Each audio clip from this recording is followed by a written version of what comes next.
And for some reason, I'm feeling nudged to give the date. Today's date is gee, I don't even know. Oh, February 2nd, Two, two, two. 2026. I know. That's what I was just thinking. That's kind of interesting.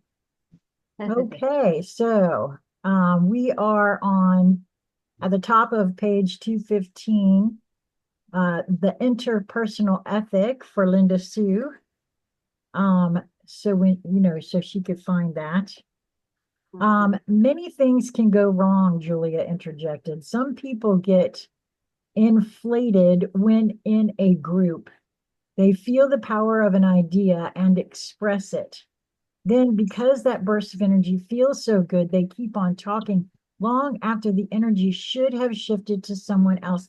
I actually, I can feel I have done this unconsciously. I know I have. Lisa and I actually even talked about it a little bit after book study last week.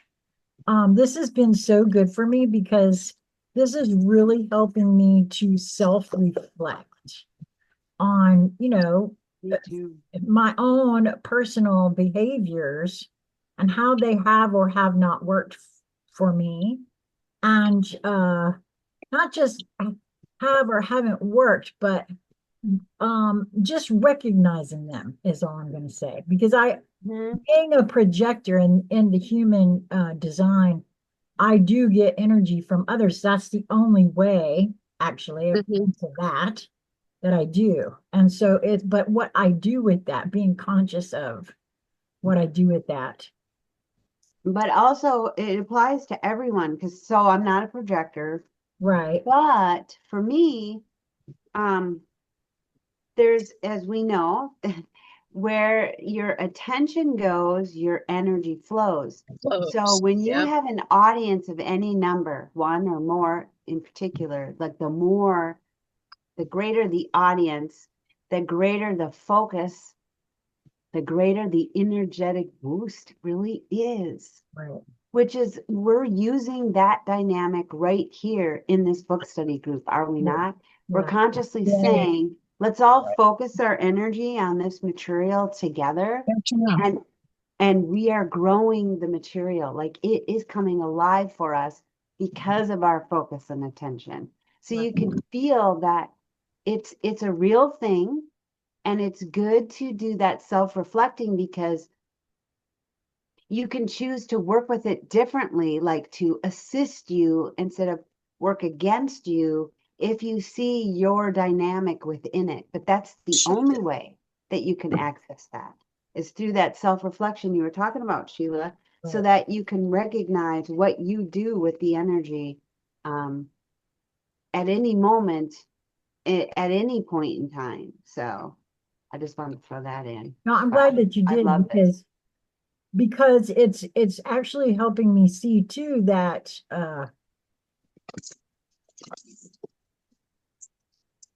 I thought I understood what being conscious of myself or how the dynamics in a group actually are.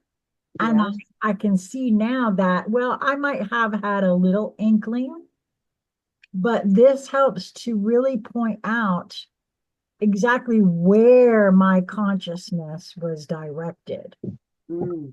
and whether or not that served me and served the group. Thank you. That's beautiful, Sheila. Because that's the important thing. Isn't it? I don't want it just to serve me. Yeah. That to me is a That's a real choice. It's an option. We see it happening all the time, right. It is. You're right, but it's not. First of all, it won't assist me in my growth. Not really, right? unless I can see the entire dynamic. Hmm. And like you said, to grow that material to then emit what actually am I emitting and what sort of service is that providing? You know what I'm saying? Hmm. Yeah. How are you affecting the all? Right. Hmm. Because in truth,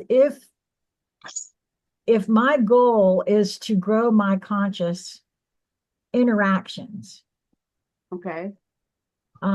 which is what my goal is, both with myself and creation at large.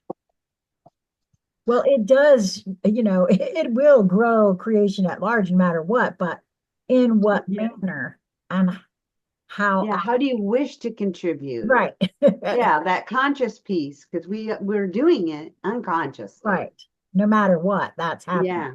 No, I love this. How beautiful. Mhm. So, um,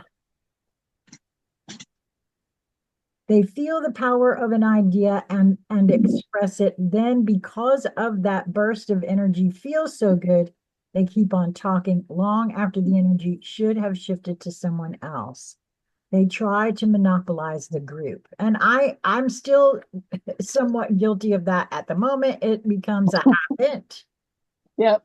that has to be consciously observed. Yes. Others are pulled back, and even when they feel the power of an idea, they won't risk saying it. When this happens, the group fragments and the members don't get the benefit of all the messages. The same thing happens when, oh wow, it's just flashed more than one interaction where that's actually very true. Yeah. The same thing happens when some members of the group are not accepted by some of the others. The rejected individuals are prevented from receiving the energy, and so the group misses the benefit of their ideas. That's a powerful Mm. statement. Yeah, I want to say something about that in a minute. Did you Please. want to say something, No, Lisa? I'm at No, a I risk want to where hear you what go you right have. ahead. Um, so I do a lot of groups, with being in a 12-step program and stuff. So I see a lot of different people in different places. And it's funny because sometimes I'm like, oh, that person's here again. Like, what, but then you look at it, or I look at it as, okay, what does she need to teach me today? Like, and it never fails. Like, you're not going to like everybody, and everybody's not going to like you, Too true. but that respect, or that dignity and respect of just, okay, well, they're here again. I could either leave or I could stay because I like X, Y, and Z, all these other people.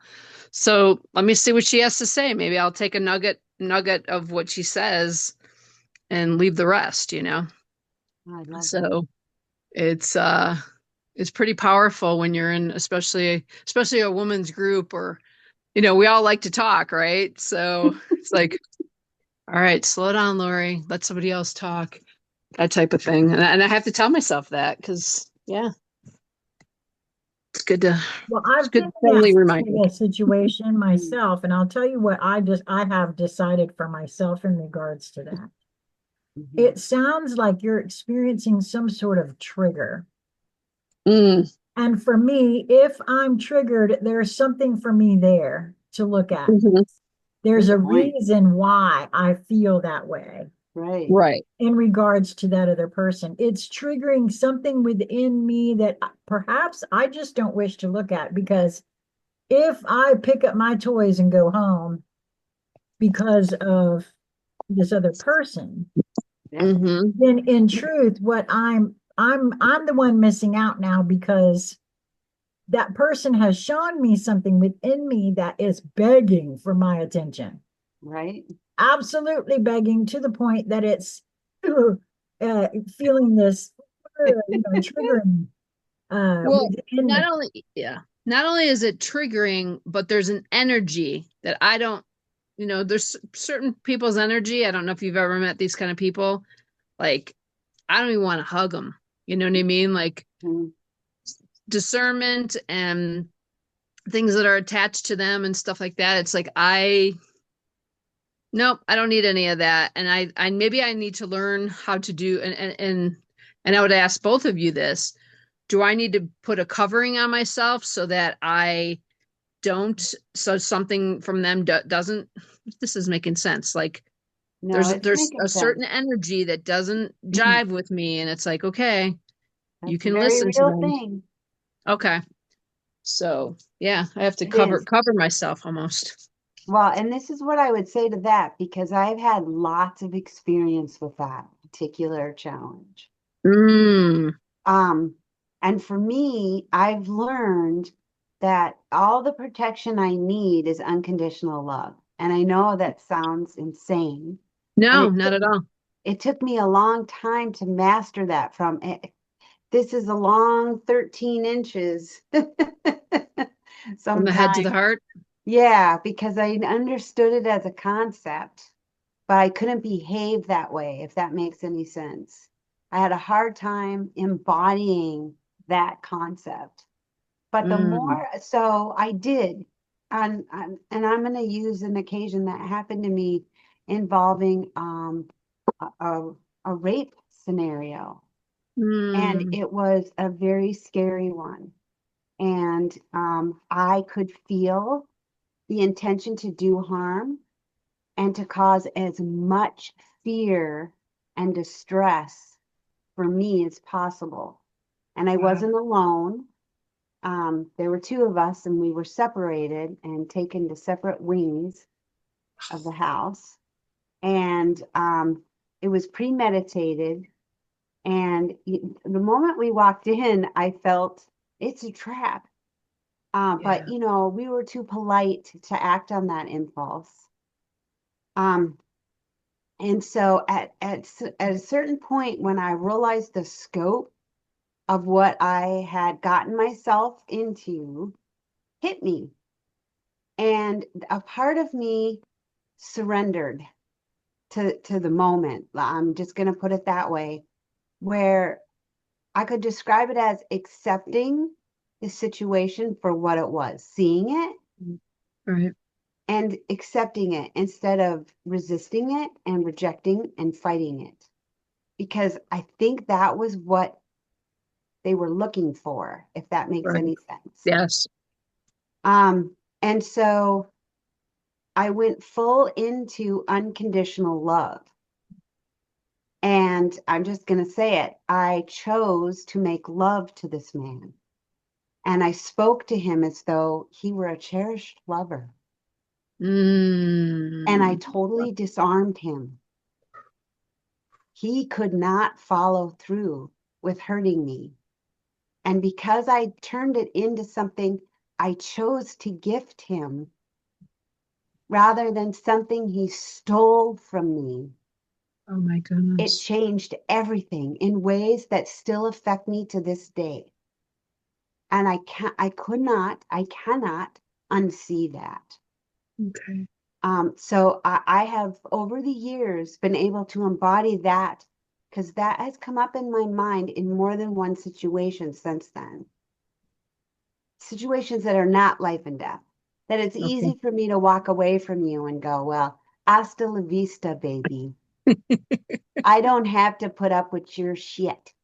Mm-hmm. But I choose to, if that makes any sense. Yes. Knowing that nothing you intend to do to me can work without my agreement. And if Yes. I Oh, don't agree to your intention, you cannot make something happen to me. Only I can. So I took that situation and I turned it into what I would have preferred, if that makes any sense. yeah. And Yep. so I feel like, so that was a huge, I mean, that's a big example of unconditionally loving something that you just don't love, if that makes any sense. Yes. But in so doing, not only did it save my life, it saved me from a psychic break, also, I feel like. Because for the next few days, I chose not to remember how horrific it was before I surrendered. And I started dreaming of the situation. And then it came back to me how dangerous and the full intention of these young men. And they never came round again. I met them at a bar and we so totally disarmed them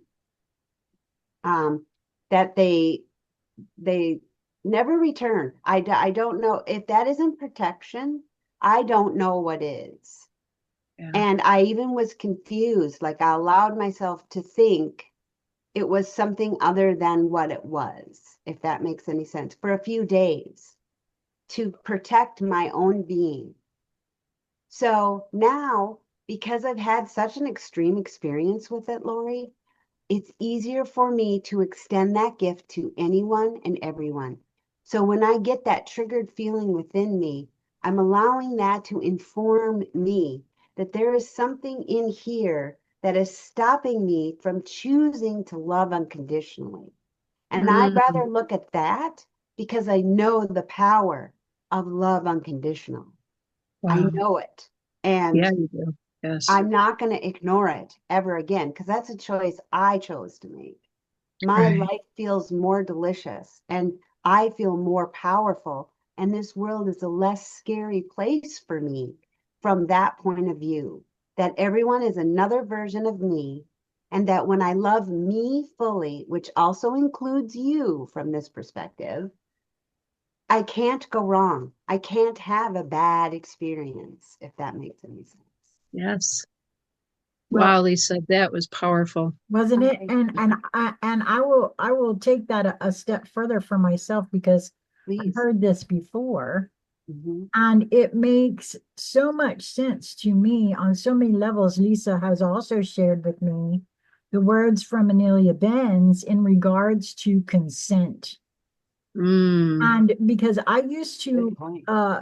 people would ask me that question about protection all the time, Mhm.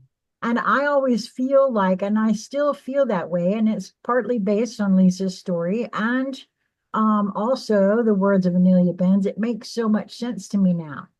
If I and this is why I always say, if you feel you need protection, then by all means protect yourself, mm-hmm, because there's something within that says I need protection. And mm-hmm, that is an agreement on that level from the basic level. mm-hmm, For me, I've never felt that I needed it. And I think now I understand the reasoning why, even though I did not know why before. Mhm. Lisa's sharing her experience with me and the words of Amelia Benz showed me that I apparently don't feel as though I need to do that, because I just don't feel I need to do that. That means I'm not actually agreeing to the fact that I need or require any sort of protection.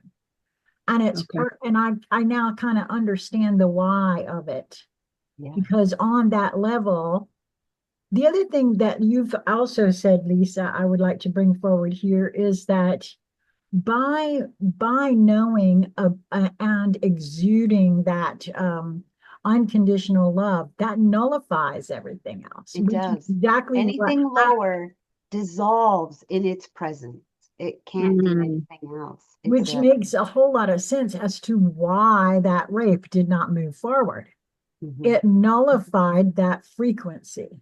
mhm, mhm. And so that's why I think I love the idea of any time I feel in the least bit triggered, Yes. whether it is um it, like you were saying, what you're feeling is their emission of where they are, Mhm. mm-hmm, right? And it is bumping up against something in you, rattling your cage that wants to Yeah. agree with them, Yes. because mm, you now think you need protection from whatever they're riding in on, right? Yes. Which they very yeah, well could have attachments and all of that sort of thing.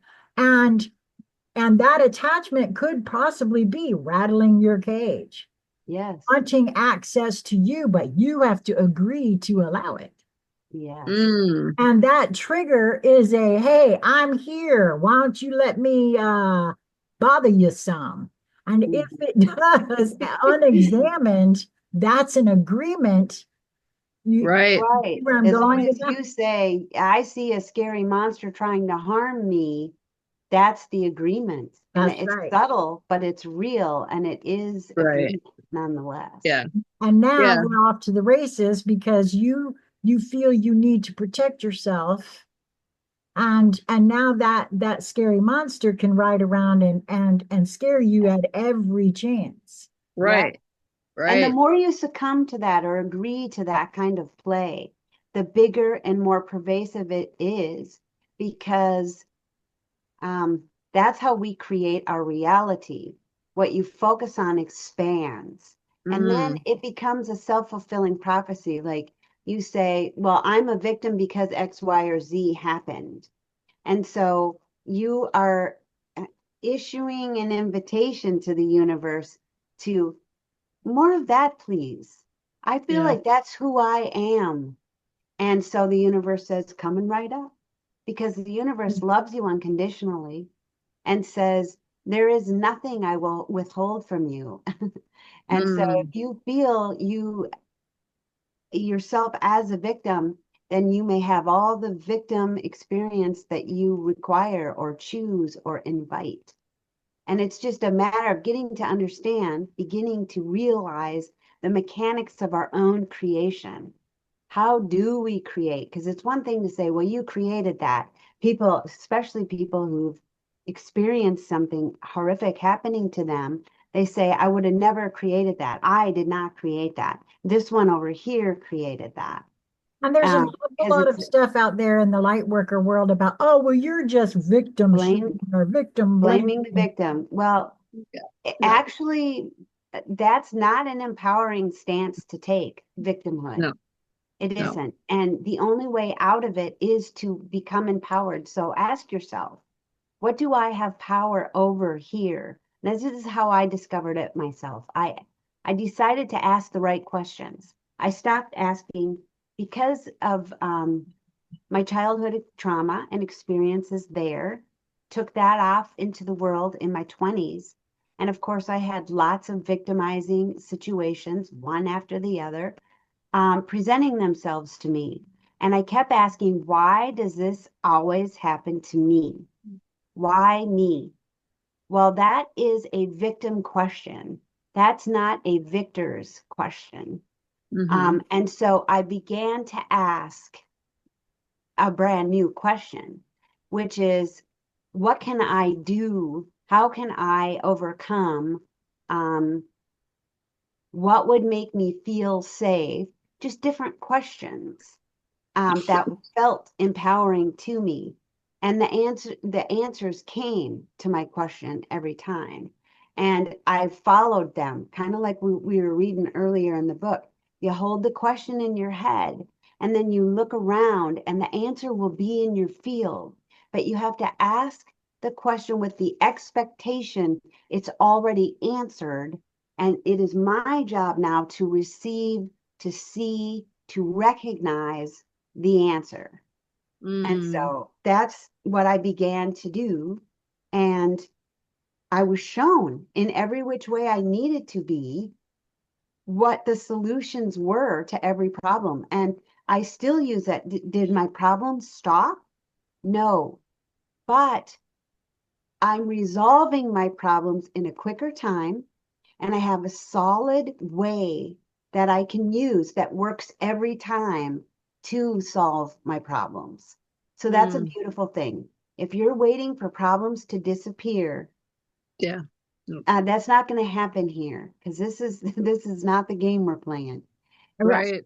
So once you begin to work with the game you're playing, now you are in control of the game you are playing, and you're getting somewhere. And it's Well, an and enjoyable process. I have to say for my own self, right? Yeah. When I started asking the questions, Yeah. sometimes the answers weren't exactly things I wanted to hear, so I were trying my best not to see it or whatever. Yeah, that's real. So I That would is sit, real. I would sit in my room and stew and stew and stew and Oh ask for yeah. ask for answers and ask for answers, and I just can't seem to figure it out. And there's been a time or two that I will come to Lisa and I will start laying it out of my own mouth, and just about the minute, there's been times for me personally, the Yeah, moment I start laying it out, I finally see it. you see it. Yeah. However, I do have to say that for myself, having someone who is on this same path, having Lisa, Mm-hmm. because sometimes I cannot see what I cannot see, Yeah. but I am truthfully wishing to see. Yes. I am truthfully wanting to That's find those things because again, let's take your scenario with this person who's triggering you. Right. That trigger that lie deep within you may be something you just don't want to look at right now. And mhm. that is why the feeling to perhaps leave or not be in their presence because it is that triggering, right? So for me, that's always, oh, okay, there is something really in here that is really wanting my attention because once somebody triggers me, I now know it's not them, Right. it's me that's being triggered. It's they I know their game is not affecting my game. So Right. yep, right. I got something Mhm. going on over here. So sometimes it's especially when I was first beginning this, I got really confused about some things. And it was really very nice to have someone else that's on this same path that Right. will because then she got really good at asking me questions, not trying to solve Well, my problem for me because no, that's a whole big other I can't solve your problem. right. But Although when you we are could ask each willing, other questions that do help. yes. See, the whole thing is she's willing to see. Right. And so all I ever do, honestly, all I ever do is love her. Now I can Mm, see the flaw, right? I'm not, when I fall in love with someone, I'm really falling in love with me is what's actually happening. And I recognize that now. oh, yes. And so I love myself and I know you as I think Jesus said, love your neighbor as yourself. And that's Right. really an important piece that gets overlooked because it's like, yeah, I got to love everybody. But honestly, the self-love comes first. Once Right. you've mastered that, loving everybody comes easy because you know how fabulous you are and you know that you are um, a multidimensional being and that everything, and I'm talking about things now, everything and Right. everyone is a part of me experiencing myself. And you have Uh, to love yourself to get there because the yes. only way to this knowledge is through self-love. And I Yes. know that fact because I traveled deep enough within myself that I discovered everyone and everything right inside of me. I cannot unsee that now. And so when you are able to love yourself proper and full, it's easy to love the other. So when I see a loved one struggling with something that I've already struggled and worked through, Mm-hmm. I now have total compassion for your plight because Mm. I remember being there and not seeing what I couldn't yet see. And so what I do is I'll hold the picture of the wholeness of you, not the victim invitation that you're struggling with currently, and just love you. And in that space, sometimes just that relief alone, and I can see it so vividly now. It's because, like, let's say, for instance, she's talking about something that she's dealing with, right, within her. And I haven't healed that portion of myself yet. Her earnest search to get to the bottom of it would trigger me. Because look, Mm. I'm not ready to look at this yet. And I don't know what you're doing talking about this because this is very disturbing. Do you not understand that? Ask me how I know. Yeah. But once you've made peace with yourself in that regard, it's very easy to hold that peace in the struggle of another, in the presence of such struggle. Does not make you feel that way. You aren't triggered by it. So a lot of times we're just a bunch of wounded, triggered people coming Yes. into the field and going like this of each other because I can't stand you. I can't be happy when you're in the room. But once you're happy with yourself, it doesn't matter who's in the room. That's You right. have Thank become the you. love in the room, and Thank it you. allows another to see themselves from the point of view of unconditional love. And I Yeah. want to say that We that have is to now, I get it. evolve.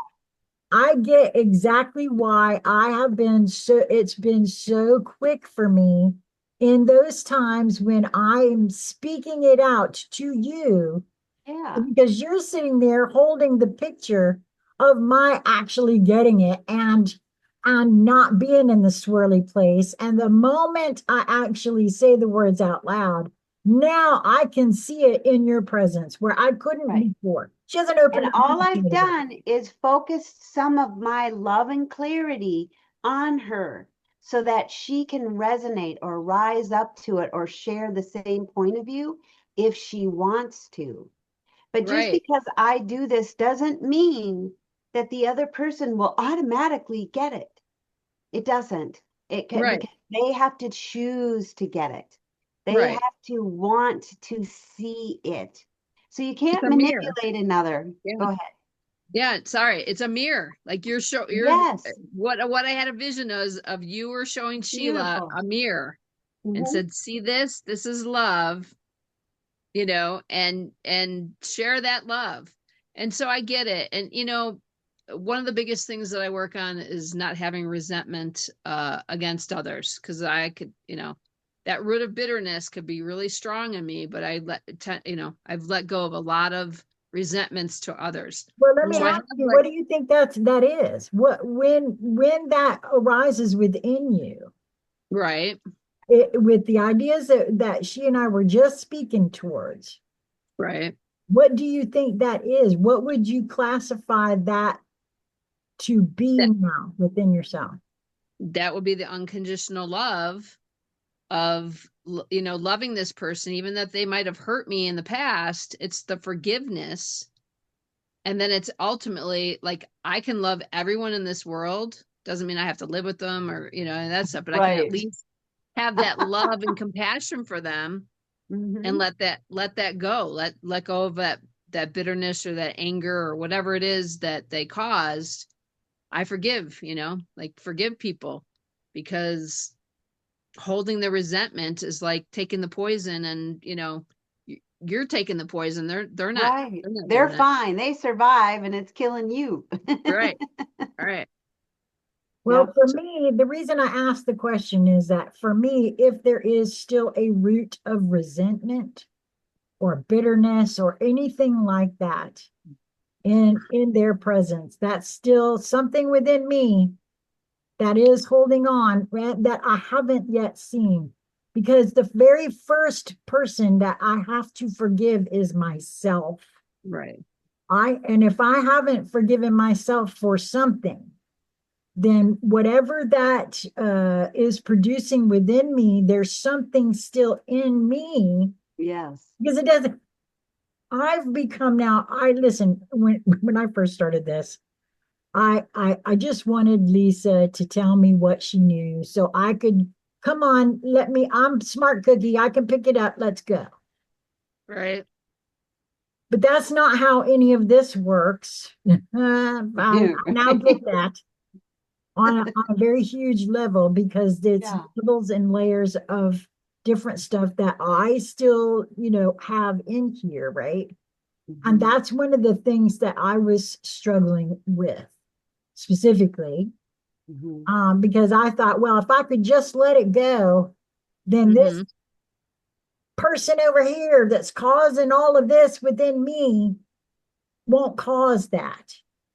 When in fact, it has absolutely nothing to do with that person over there Okay. at Yep. all. That all that person is doing It's them. is pinging the place in me that I still haven't fully Yep. seen, accepted, and loved into wholeness. That's what, and so they're actually doing me the biggest service they could ever do. Yes. Beautifully Yes. put. When I'm too busy being bitter and resentful of their pinging me Yep. to actually see. You're focusing on the wrong thing there. Right. There we go. So, you know, and I will just say that for the longest time, I kept asking myself, why can't you let this go? What is wrong with you? Why can you not let this go? Because if you Uh-huh. just let this go, Yep. but see, I was asking the right question, but I was not getting in there to find out what it is that I was having trouble letting go. My Absolutely. new favorite question is, what do I need to see to Thank help me with X, Y, or Z? Right. Yeah. Oh, wow. Right. Okay. And then I forget I've asked that question. When it shows up And, in your and feed, it shows up and I don't like it and I want it to go away. And I'm like, now what am I dealing with this bullshit for? Where did Right. this shit come from? I thought I healed that. Yeah. It came in response to to, my question. I have to vote if we could take a moment, Yeah. a bit of a break for a moment. Yeah. Because, okay, Sure. good. I'm going to pause the Pause for the recording. call. We are midway at 2:15. We haven't Okay. gotten very far. Yeah. No. But But you had something you wanted to share. Do you remember what it was? yes, Oh, just to say that you know, as far as like loving people and accepting people for who they are, Yeah. I think the hardest challenges are the ones that are closest to us, you know, like I've shared with you guys about my mom and stuff, and I Mm-hmm. love her dearly. And you know, we have a good relationship for the most part, but it's just seeing past those flaws and knowing that I'm part of her and that that's a gift, you know. Mm-hmm. But I don't have to act like her. I don't have to be her. I am not her. Like, you know, but Right. she is my teacher. She's another teacher. You know, we're all Yep. just here to be teachers and students for one another. Yeah. Right. So thanks. Mm-hmm. sure. That No, was beautiful. so, but thank both of you for you know allowing this to move forward at the pace that it does because it's so very helpful to me. Mm-hmm. It I'm seems gonna, like it takes a long time to read a book, but once it's done, I feel like I lived the book. You know what I mean? I think no, it's fun. exactly correct. Mm-hmm. I'm gonna read this over again since Yeah. you know others Sounds good. are pulled back, and even when they feel the power of an idea, they won't risk saying it. When this happens, the group fragments, and the members don't get the benefit of all the messages. The same thing happens when some members of the group are not accepted by some of the others. The rejected individuals are prevented from receiving the energy, and so the group misses the benefit of their ideas. Julia paused, and we both looked at Sanchez, who was taking a breath to speak. How people are excluded is important, he said. When we dislike someone or feel threatened by someone, the natural tendency is to focus on something we dislike about that person, something that irritates us. Unfortunately, when we do this, instead of seeing the deeper beauty of the person and giving them energy, we take energy away and actually do them harm. All they know is that they suddenly feel less beautiful and less confident. And it is because we sapped their energy. That is Mm, why Julia said this process is so important. Humans are aging each other at a tremendous rate out there with their violent competitions. You know, Mhm. that's very true. I had no idea. Mm-hmm. You can feel it, right? Yes. But remember, Sanchez added, in a truly functional group, the idea is to do the opposite of this. The idea is for every member's energy and vibration to increase because of the energy sent by all of the others. When this occurs, everyone's individual energy field merges with everyone else's and makes one pool of energy. It is as if the group is just one body, but with many heads. Sometimes one head speaks for the body, sometimes another talks, but in a group functioning this way, each individual knows when to speak and what to say because he truly sees life more clearly. This is the higher person, the eighth insight talked about in connection with a romantic relationship between a man and a woman. But other groups form as one as well. Father Sanchez's words made me think of Father Costas suddenly, and of Pablo. Had this young Indian finally changed Father Costas' mind, leading him now to want to preserve the manuscript? Was Pablo able to do this because of the power of the eighth insight?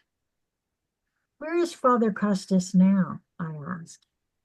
Both individuals looked mildly surprised at my question, but Father Sanchez quickly replied. He and Father Carl decided to go to Limas to speak to Lima to speak with our church leaders about what Cardinal Sebastian seems to have planned. I guess that's why he was so adamant about going to your mission with you. He knew there was something else he was supposed to do.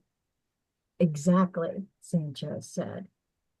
A lull developed in the conversation, and we looked at one another, each of us waiting for the next idea. The question now, Father Sanchez finally said, is what are we supposed to do? Julia spoke first. I've had thoughts all along about being involved with the ninth insight somehow, of getting hold of it long enough to do something, but I can't quite see it clearly. Sanchez and I gazed at her intensely. I see this happening in a particular place, she continued. Wait a minute. The place I've been thinking about is at the ruins, at the Celestine ruins. There is a particular spot there between the temples I'd almost forgotten. She looked back at us. That's where I need to go. I need to go to the Celestine ruins.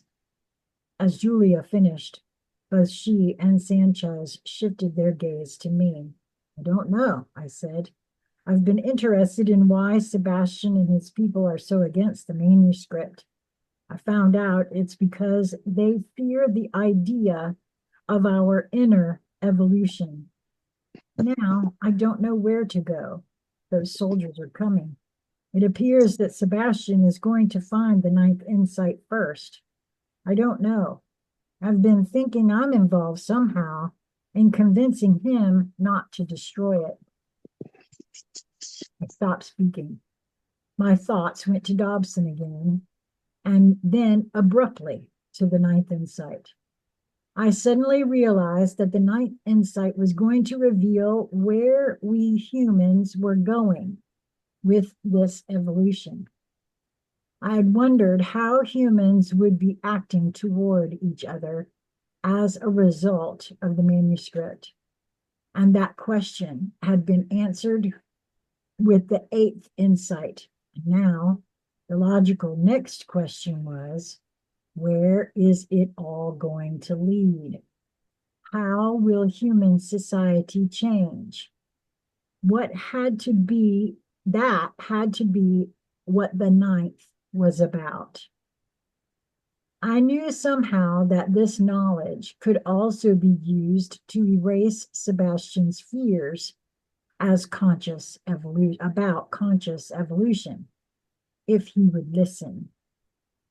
I still think Cardinal Sebastian can be convinced to support the manuscript, I said with conviction. You see yourself convincing him? Sanchez asked me. No, not really. I'm with someone else who can reach him, someone who knows him and can speak at his level. As I said that, Julia and I both spontaneously looked at Father Sanchez. He struggled to smile and spoke with resignation. Cardinal Sebastian and I have avoided a confrontation over the manuscript for a long time. He has always been my superior. He considered me his protege, and I must admit that I looked up to him. But I guess I always knew that it would come to this.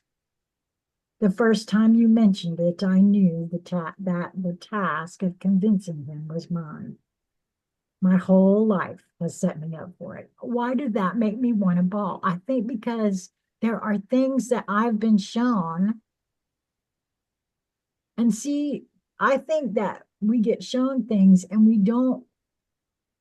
just can't hardly believe them. Mm-hmm. Mm-hmm. Yeah. That's real. Yep. He looked intensely at Julia and me and then continued. My mother was a Christian reformer. She hated the use of guilt and coercion when evangelizing. She felt that people should come to religion because of love, not out of fear. My father, on the other hand, was a disciplinarian who later became a priest, and like Sebastian, believed adamantly in tradition and authority.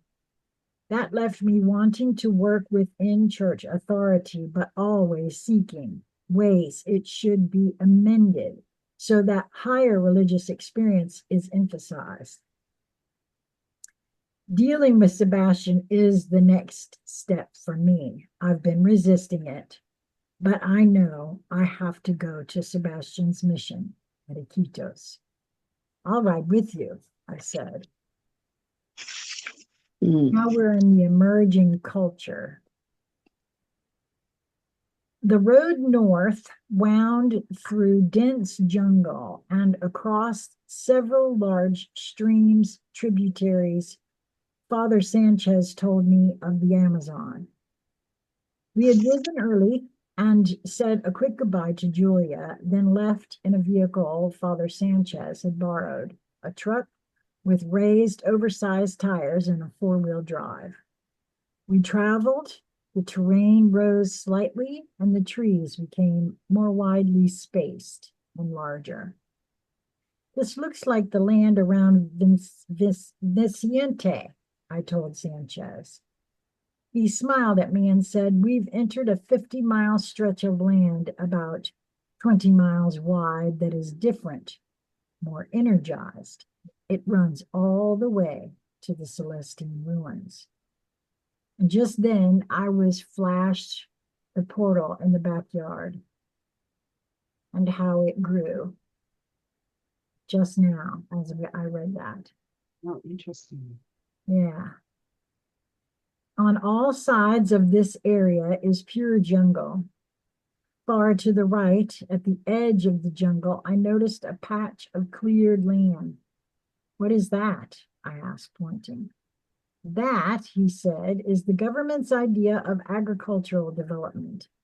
A wide stretch of trees have been bulldozed and pushed into piles, some partially burned. A herd of cattle grazed aimlessly amid the wild grasses and eroded topsoil. As we passed, several looked our way, distracted by the sound.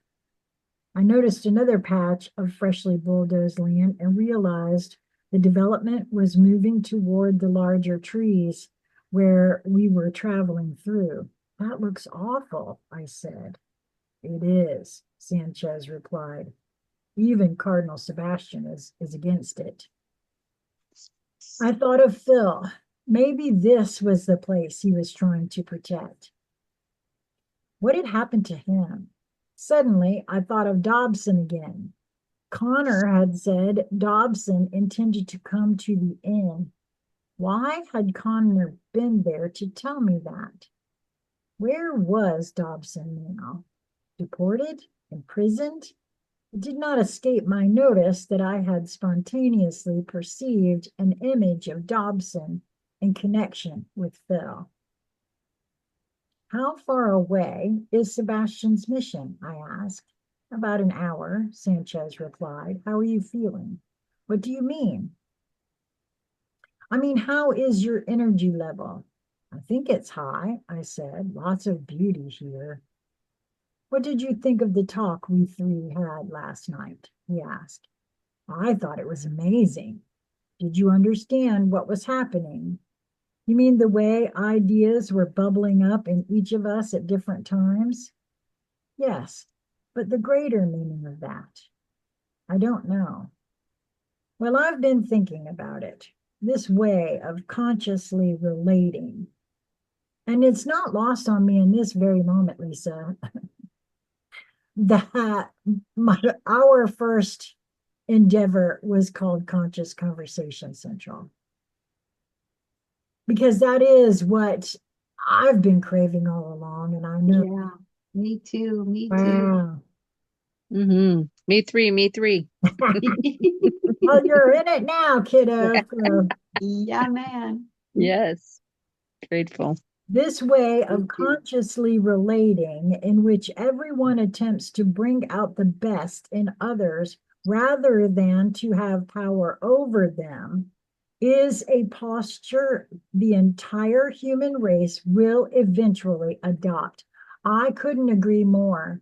I do feel like once everyone actually sees, see, right now, uh, we've been programmed and conditioned that the only way ahead is to scratch and claw and be at the top of the mountain at the expense of everybody else. The power is the most important thing.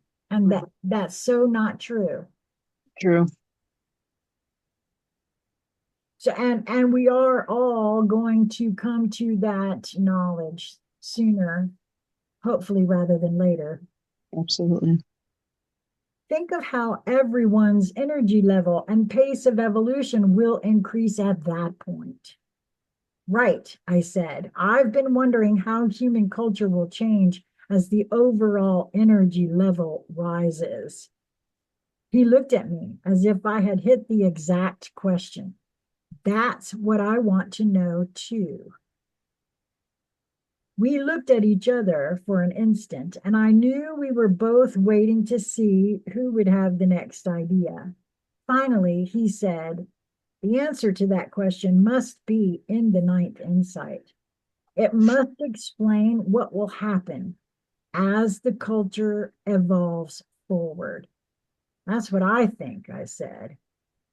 Sanchez slowed the truck. We were approaching a crossroads, and he seemed undecided about which route to take. Do we go anywhere near San Luis? I asked. He looked directly into my eyes. Only if we turn left at this intersection. Why?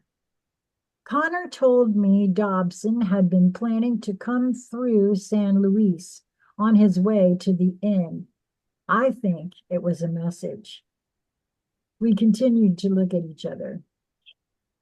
You were already slowing down at this crossroads, I said. Why?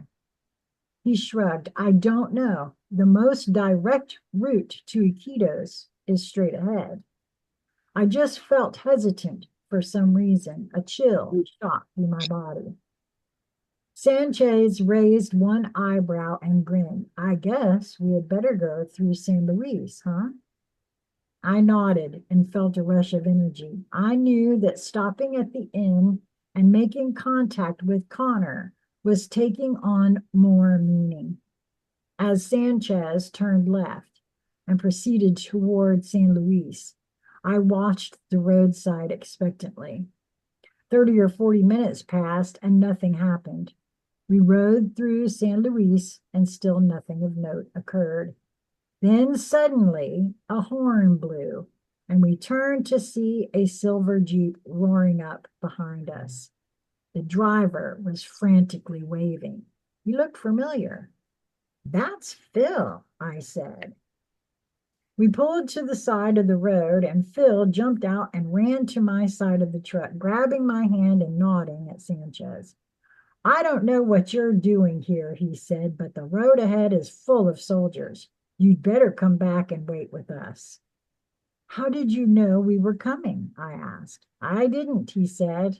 I just looked up and saw you pass by. We're about a half-mile back.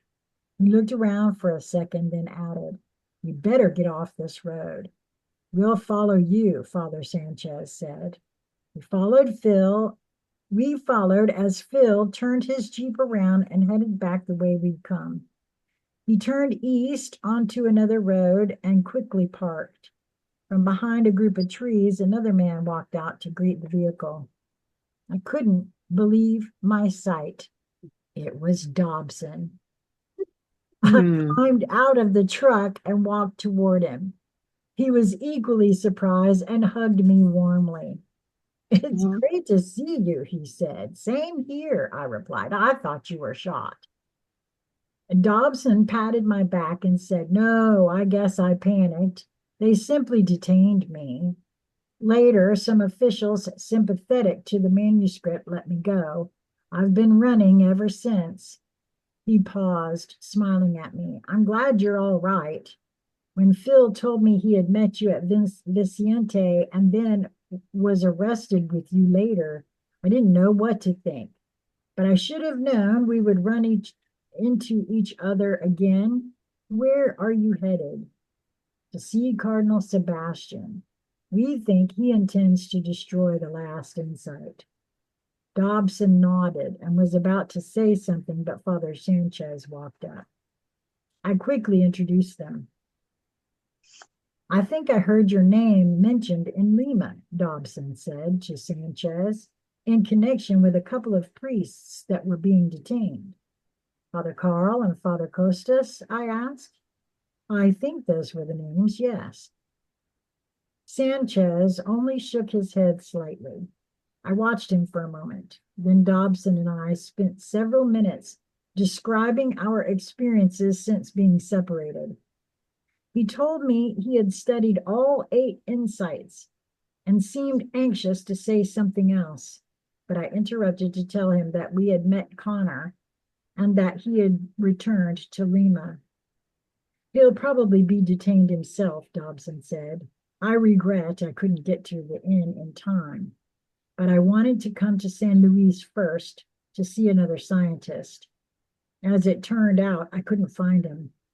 But I did run into Phil and..." "What is it?" Sanchez asked. "Maybe we ought to sit down," Dobson said. "You won't believe this. Phil found a copy of the 9th Insight." No one moved.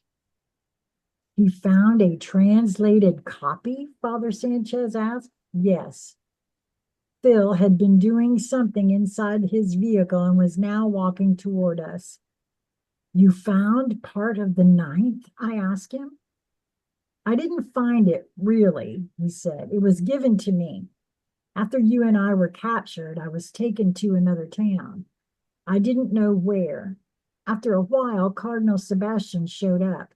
He kept probing me about the work at Vicente and my efforts to save the forests. I didn't know why until a guard brought me a partial copy of the 9th Insight. The guard had stolen it from some of Sebastian's people, who had apparently just translated it. It talks about the energy of old forests." "What did it say?" I asked Phil. He paused, thinking. So Dobbs asked again that we sit down. He led us to a spot where a tarpaulin was laid out in the center of a partial clearing. The place was beautiful. A dozen large trees formed a circle about 30 feet in diameter. Within the circle were highly fragrant tropical bushes and long stem ferns of the brightest green I had ever seen. We sat facing each other. And just now I was flashed that scene from the book that we did in book study, Soul's Journey, when they were in that clearing for the graduation of some of those elementals. Yep. In the concert. Yeah, for the concert. Oh my. Okay. Mm. Phil looked at Dobson. Then Dobson looked at Sanchez and me and said, "The ninth insight explains how human culture will change in the next millennium as a result of conscious evolution. It describes a significantly different way of life." And I would submit, Lisa, that you've had flashes of that quite a bit.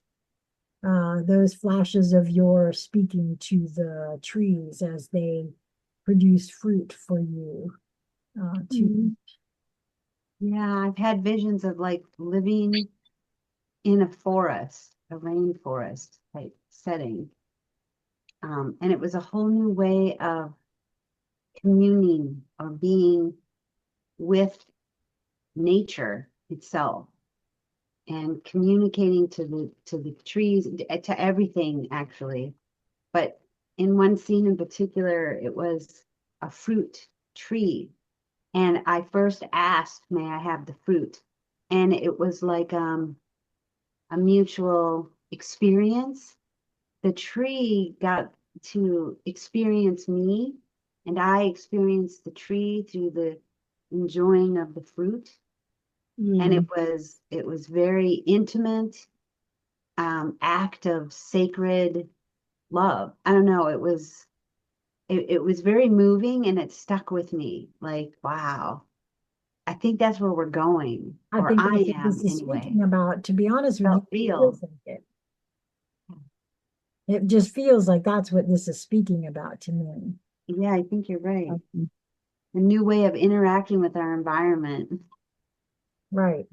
It's going back to what we truly are, or who spirit is, It's in one way going back, but also moving forward in a different way, right? Right. Seeing it for the way that it was apparently originally intended. There you go. That's a good way to see Absolutely. Yeah. it. Yep. I'll share more a little bit about that. Oh, please go ahead. Yeah. Um, well, as you were speaking and about the trees and everything, I was flashback, of course, to Ecuador and being down there in the rainforest because it's absolutely like nothing I've ever seen before.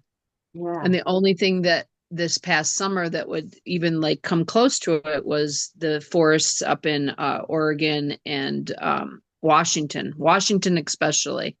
Like Yes. there's just some connection between that area and Ecuador, and I can't explain it other than the trees just were so lively and so, it's like I was speaking in the forest. I was speaking to the forest, and the forest understood me, and I understood, and it was that connection. Yep. And Lisa, when you were just talking about the trees will give me their fruit, there is in certain areas of our world a plethora of just abundance. And I almost feel like it's being destroyed for a reason, and it's not. Yep.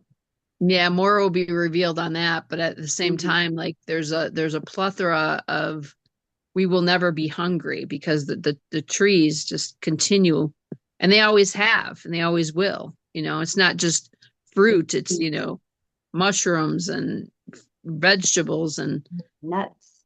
nuts, and yeah, we could live on all that and Even the sustain. leaves.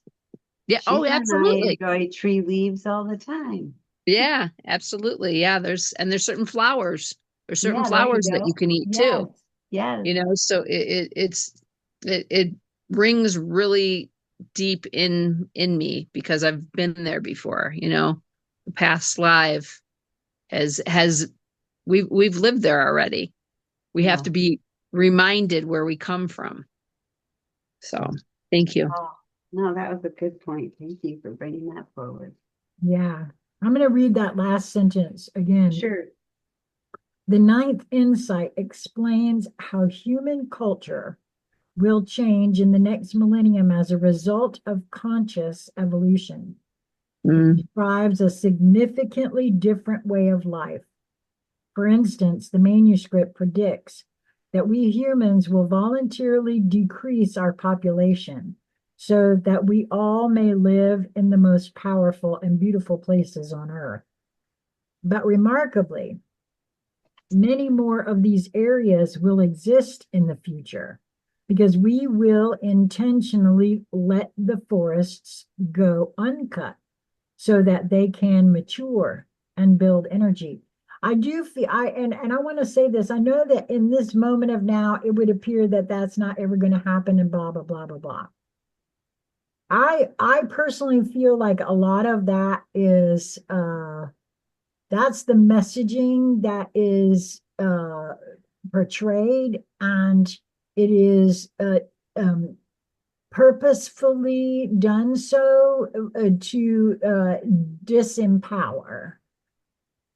However, I feel like James Redfield was quite ahead of his time. This is to me, this book was a direct download from source because this is happening. It may not be here now for all, but it is happening in a very real way. And so I feel that and I feel very fortunate that we actually live in or very close to some of this old growth forest here in North Carolina. Oh yeah. I would love to come see some of that for sure. I know you guys have a lot of beauty. Yes. A lot of beautiful places there. Spectacular waterfalls. Yes. So plentiful. Nice.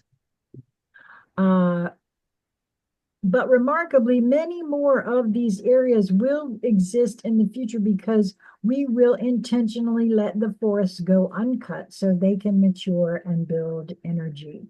According to the ninth insight, by the middle of the next millennium, he continued, humans will typically live among 500-year-old trees. And carefully tended gardens, yet within easy travel distance of an urban area of incredible technological wizardry. By then, the means of survival, foodstuffs and clothing and transportation, will all be totally automated and at everyone's disposal. Our needs will be completely met without the exchange of any currency. And I do feel like that's coming. A lot of people can't imagine it, but it is. It's so ridiculous that we do that right now, but it's coming. Yet also without any overindulgence or laziness. Guided by their intuitions, everyone will know precisely what to do and when to do it. And this will fit harmoniously with the actions of others. No one will consume excessively because we will have let go of the need to possess and to control for security. In the next millennium, life will have become about something else. According to the manuscript, he went on, our sense of purpose will be satisfied by the thrill of our own evolution, by the elation of receiving intuitions and then watching closely as our destinies unfold. And I totally agree because these last 10 years of my life have been the best that I am, the most fun that I've ever had, bar none. And it keeps getting better and better. Yes, it does. And not that there isn't difficulties and hard times. That's right. But by comparison, way more fun than I've ever had. Absolutely. Way more joy. Like just the levels are off the charts. Yeah. Right. The highs are higher and the lows are not quite as low. Right. I'm glad that you pulled it in that way about the joys, because a lot of my programming and conditioning, and I'm sure probably a lot of others, we try to equate joy and happiness to the level of money in the bank, or, the trips we can take, or the things that we own and all of that. But this is no, that joy that I'm just talking about is exactly what they talk about here, about sitting and seeing the beauty of it all, including those lows, actually, and the joy that actually produces within me is just so Yeah. different, so different. That's awesome. Mm-hmm. The ninth depicts a human world where everyone has slowed down and become more alert, ever vigilant for the next meaningful encounter that comes along. We will know that it could occur anywhere on a path that winds through a forest, for example, or on a bridge that traverses some canyon. Can you visualize human encounters that have this much meaning and significance? Think how it would be for two people meeting for the first time. Each will observe the other's energy field, exposing any manipulations. Once clear, they will consciously share life stories until elatedly messages are discovered. Well, Lisa, you and I have had these sorts of interactions quite by accident out in the public, where folks will stop and tell their whole life story and they have no idea why. None whatsoever as to why they're telling us all this stuff. Especially, and remember that time in Big Lots when the lady stopped and was telling us everything? Yeah. And what happened? Tell what happened with that one. Well, now there was actually two. So are you talking Okay. about the lady who was having an in no which one? I'm referring to the lady who had a stroke. That's And by that conversation, so she told us she overshared, yeah, according to society would have said, I'm saying too much. She kept saying that. I yeah. don't know why I feel compelled to tell you lovely ladies everything about me. But by the end of the conversation, and I was just smiling and nodding my head, I was like, well, I don't know either, but obviously there's a reason for it. So I'm enjoying taking it in. And then she got to a point where she was saying, yeah, and the doctors are confused, and I have an appointment, and we had just gone through a very similar scenario with Sheila's Wow. sister Teresa. And what we had Mm. discovered through labs was the salt. They had given her medication for um, the brain stuff for that stroke situation. I don't know what they gave her, but they wiped out her electrolytes, and her salt levels were so low that she had fallen and gotten injured. And Mm. it was in the aftermath of that, they discover the electrolyte imbalance, and she needed 3 days of salt. And Wow. so I mentioned that to her, that Yeah, perhaps she wants to talk to the doctor about her sodium levels. Mm. She had had a fall, and she said, I feel so wobbly, and like, I'm afraid I'm going to fall again. And so I feel like we had a message for her. We had a gift that if she, what she did with it is right. Exactly. up to her. But I feel like the universe was providing to her clues and answers. Yes. And so Mm. if everyone's conscious, you can see how these interactions, you could just be passing by some random person who has the answer to the conundrum you're dealing with. And Hmm. if you hold it in that way, that everybody has a gift for me, and it's my job to see it and recognize it and accept it, then you could only imagine how wonderful everyone's life would be. We would just be on this grand adventure 24/7. And we would be so grateful for one another because we get something from everyone.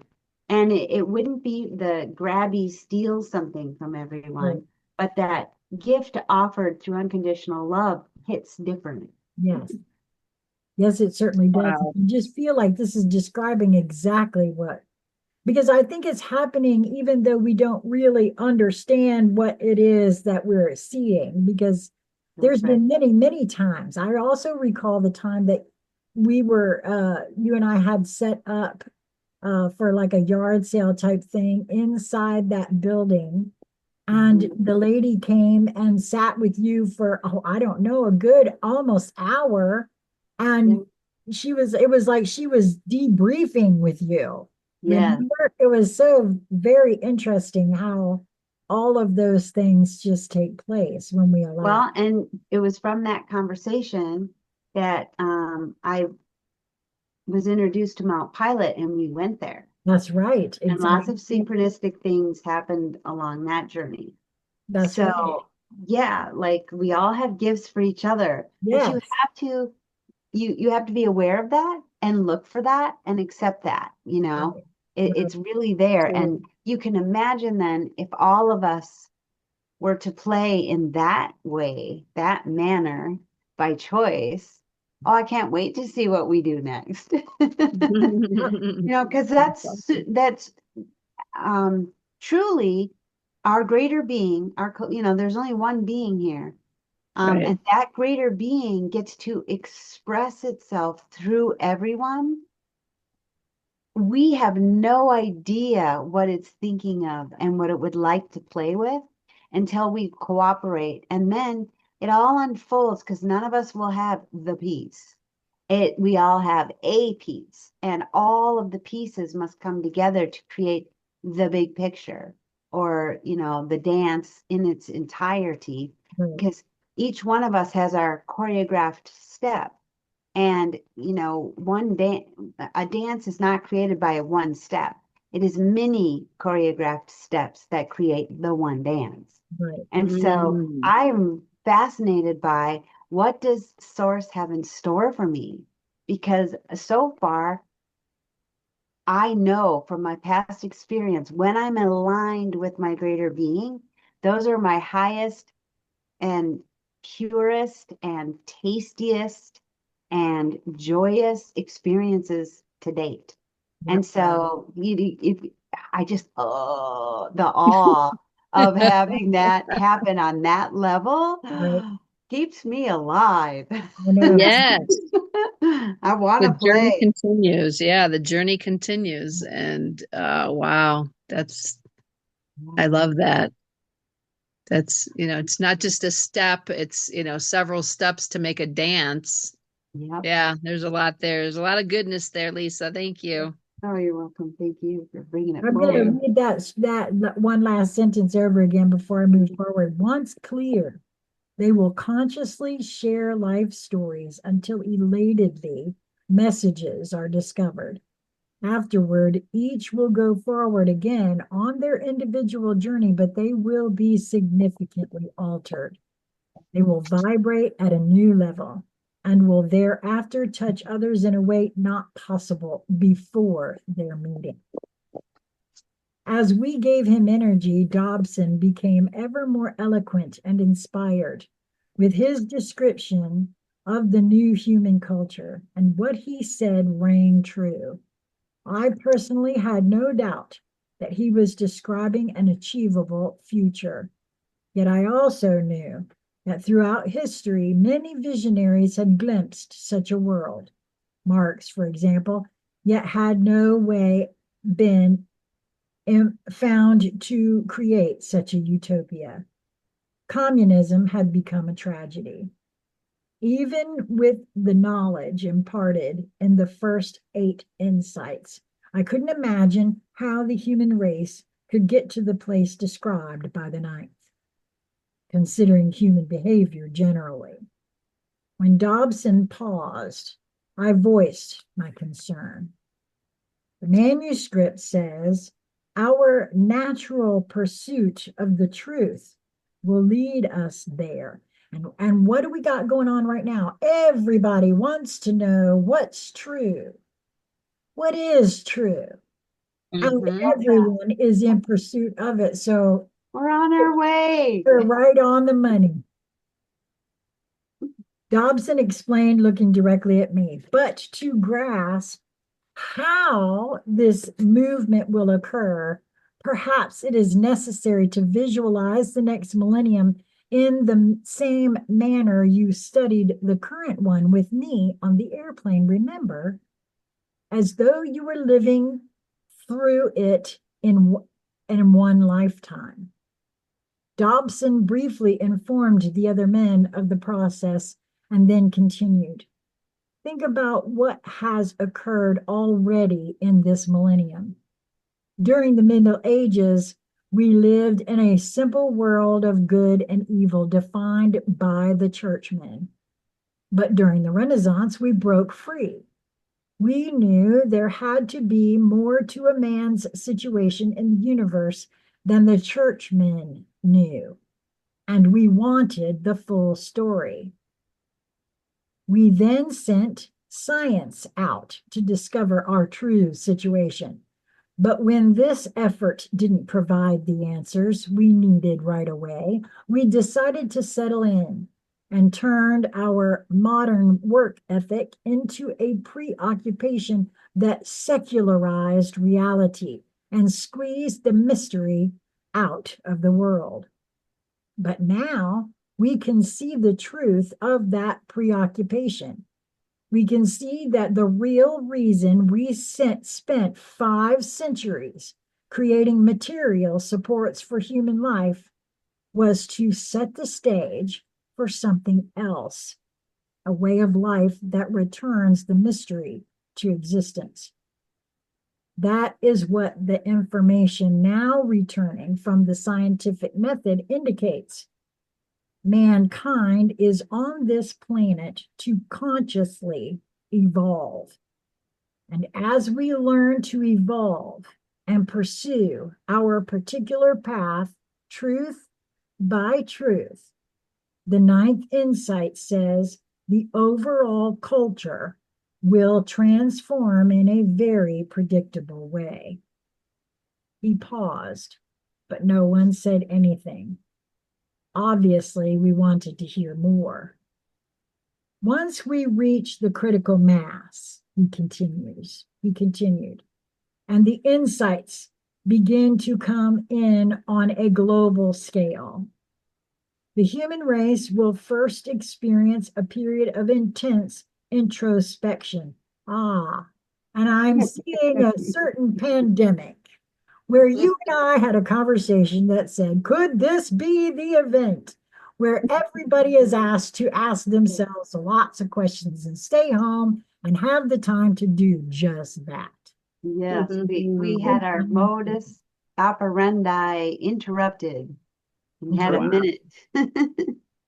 We'll grasp how beautiful and spiritual the natural world really is.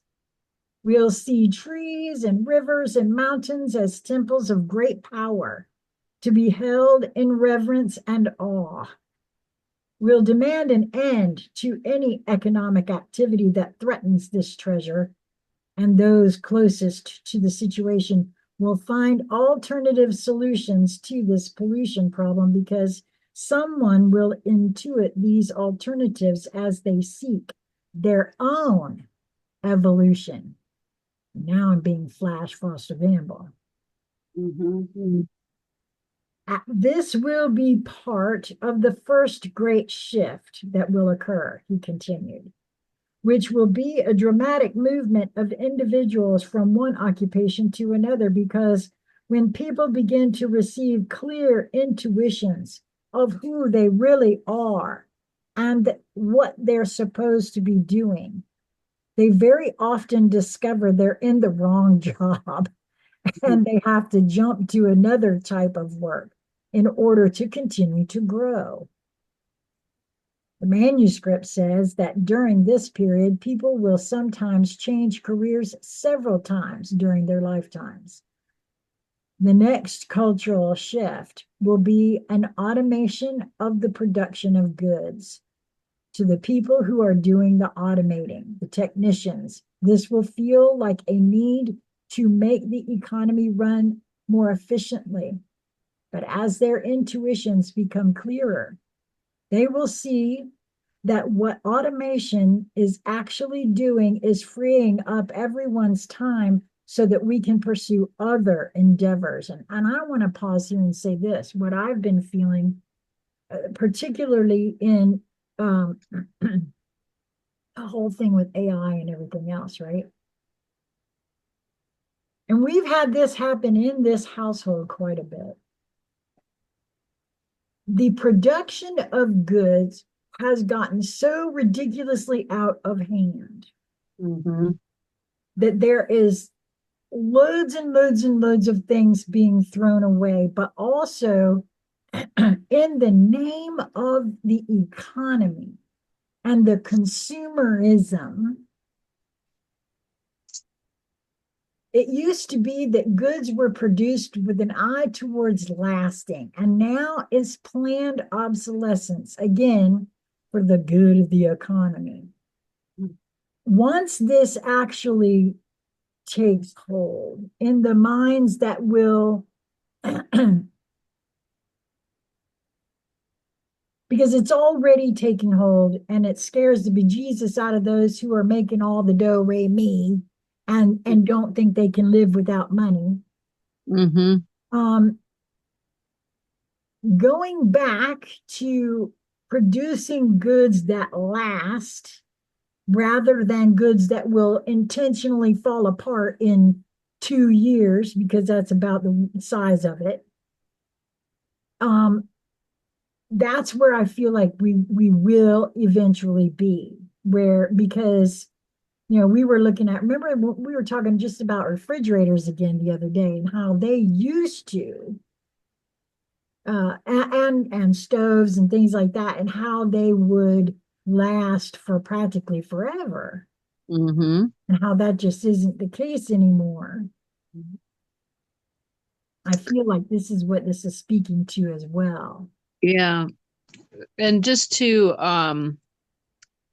add to that, yeah, I think about my growing up, the Kenmores and the, all these different appliances. They would last like 30 years, 20 years, whatever it was. And yeah, well, now refrigerators, you're lucky if you get 10. That's pushing it. That's pushing it. Right. Yeah. But another thing, so we have an organization here in Arizona. It's called Real Hope. And what these people do is they go out to, I don't know if it's grocery stores or distribution centers or whatever for food.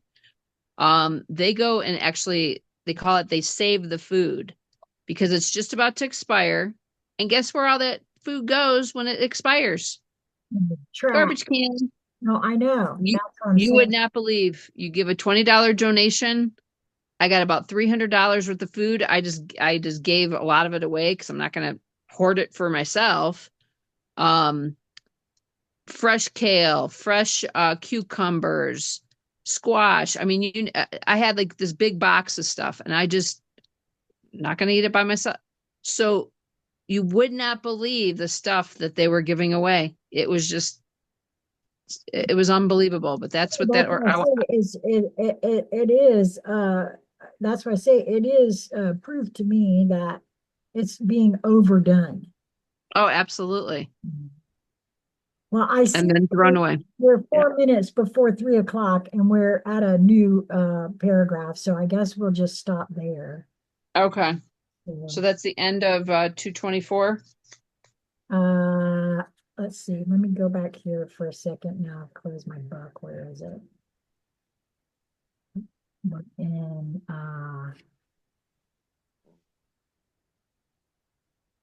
well, I put my little thing on there to tell me the thing, but I didn't put my would you say 224? Yes. No, I can't see it. I think it's at the end. No, it's right. For me, if you've got the same book, it's like right in the middle, up to the upper. Yeah. is 225. I'm at the midway. The rest of us, meanwhile, will be following our own intuitions. It's the third uh Paragraph. paragraph. Yeah, the third paragraph down. Okay, we'll go with that. Okay. Oh boy, it goes so quick, ladies. But Well, I I just, know, I know, I know, but I got to be honest with you. I feel like this is another one that could be good to put out. How do you guys feel about that? oh, definitely. Yeah, please do. And the one thing I want to say about evolution is something that always comes back to me about love. You know, Lisa, you talk so much about the love, but Yeah. for other people, love means let others voluntarily evolve Oh, because we cannot force anyone that's to right. evolve, No, only ourselves. We have to look inward. We could be examples, but for, you know, that's a power. That's, yeah, that will be ingrained in me forever. That's very yeah, powerful see, what you just shared. that's you bring up a good point there for me. About to me, that is how Christ saved the world. If you want to say he saved the world, it is Mm-hmm. through his example of how to behave. Yep. He did not do anything for you other than show you the way to be God embodied walking the planet, to be unconditional love as a way of life. He Right. was an example, and that is all. Right. The way, the truth, and the life. The Mhm. way, the truth, and life. I think that's Light. how it Yep. comes out. The way, the truth, and the light. He was, The and to light. me, the The light. light is the unconditional love piece. Yes. Yes. Absolutely. You're both okay with putting this one out too? Yes, sure. I'm fine. Okay, good. I got a pencil sharpener, so I'm going to put on. All right, ladies. Have a wonderful rest of your day. Love ya. Mwah. You too. Bye. Okay. Bye. Bye, sweetie heart. See you Bye. next Mwah. week. All right. Love Sounds you. good. Bye. Bye.